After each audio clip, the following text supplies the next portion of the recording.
Nkwanirizaako ddala nnyo mukwano gwange yonna gy'osinza okuba ng'otuwuliriza nkutegeeza nti okola ky'amaanyi nnyo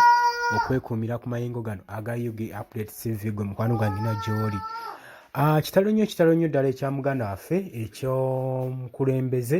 ate era ow'ekitiibwa Nelson Kawalya ng'omukwano gwange yatuvudde ku maaso olunaku olw'eggulo. Nkwanirizaako nnyo ku UG Update TV k'osinza okuba ng'otuwuliriza gw'ayagala otweyungako naggambye dda nina ali waliwo ekigambo subscribe kikuwoneko kijja kuba nga kikuyambako nnyo okwegatta ku mukutu guno ogwa UG Update TV osobole okuba ng'otugoberera ng'otufollowinga mu abasubscribinze tubaagala nnyo era tubeebaza nnyo eby'ensuso mwebale omulimu gw'amaanyi okuba nga mwongeddeko ku mayingo ga UG Update TV okuba nga geeyongera n'okwetooloola eggwanga lyonna n'okulaba nga gatuuka ku oyo bwe kiba kikwatako. Nabagamba nti nno buli w'osubscribinga naawe n'ojja eno mu comment section n'oteekako comment oba oyambye comment y'okutambula okugenda ewala kubanga oba oyagaliza ku oyo gwe kikwatako gw'oyagala message yeetuukeko eba egenda kubanga emulinkingako bulungi nnyo gwe mukwano gwange ali eyo ampuliriza. Kakati tukimanyi bulungi nnyo nti Nelson Kawalya yatuvudde ku maaso olunaku olw'eggulo era kitalo nnyo ddala era tugenda mu maaso n'okusaasira ab'eŋŋanda abako n'ab'emikwano eri ab'eŋŋanda eri ab'ebitiibwa byonna n'abantu babadde akwatidde obuvunaanyizibwa nga ye gwe mukwano gwange ali eyo ampuliriza nti Mukama Katonda agira nge abagumya gwe mukwano gwange ali eyo ampuliriza. Kakati olwaleero bannakibiina ekya Lotale okuva mu bitundu by'eggwanga eby'enjawulo bakuŋŋaanidde ku Popopo Memorial Hotel mu Ndeeba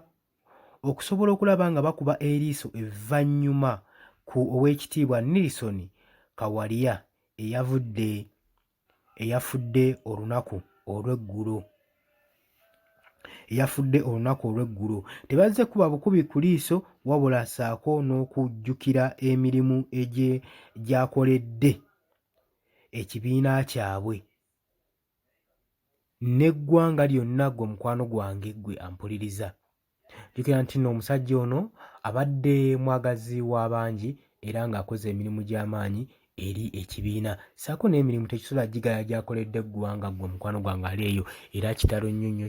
ddala tufiiriddwa nkiwa eggwanga lifiiriddwa omuntu atazzikawo gwe mukwano gwange. Naye olwaleero bannakibiina kyano ekya Lotale okuva eri mu bitundu by'eggwanga eby'enjawulo bakuŋŋaanidde ku Popopo Memorial Hotel wano mu Ndeeba basobole okuba nga bakuba kuliisa evvannyuma ku muganda waabwe ono akoze enkuyanja n'ebintu by'abakoledde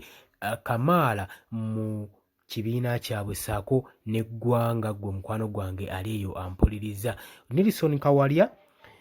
Nelson Kawalya yatuvudde ku maaso olunaku olw'eggulo gwe ataategedde gwe mukwano gwange gwali eyo ampuliriza era leero bamukubyeko oliisa evvannyuma n'oluvannyuma ateekebweyo gy'agenda okuba nga awummulira emyaka gye gyonna egisigadde egy'obulamu bwe era tusaasidde nnyo ab'eŋŋanda abako n'ab'emikwano Mukama Katonda nga agira abagumya gwe mukwano gwange ali eyo ampuliriza. Mbaagala nnyo mwenna abatava ku mayengo gano ne mufaayo ne mutwala obudde wammwe ne mutuwuliriza abali emitala w'amayanja UK, USA, Qatar, Oman, Dubai, USA, abali Saudi Arabia, abali mu Canada, abali e Kenya wano ku mulirwano mbaanirizaako nnyo mwebale kwekuumira ku mayingo gano mwebale kukola mulimu gw'amaanyi ogw'obutaweera mu basubscribinze nammwe abatannaba mbakubiriza mugende mu maaso mu subscribing ku UG Update TV tusobole okuba nga tugenda mu maaso gwe mukwano gwange ali ampuliriza. Mbaagala nnyo mwera batova ku UG Update TV.